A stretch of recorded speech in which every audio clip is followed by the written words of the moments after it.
All right, so to dry your clothes, you want to turn the power on, which it is, and then you want to select towels, because I'm drying towels.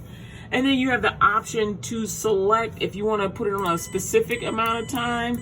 Hit time dry, and you can select the time dry over year, and you can adjust it however you want it. All right. And then if you want to dry, like, I don't know, an air coat or a coat with feathers in it or something, you can put it on air fluff or something that's really delicate. I am going to use towels, and so I'm gonna keep it where it's set right here, and I'm going to press start. There you go. This is how you dry. Oh, I forgot to tell you, always before you dry, remember to clean out this little lint trap. All right, so there you go. Clean out your lint trap, select your settings. We'll close the door.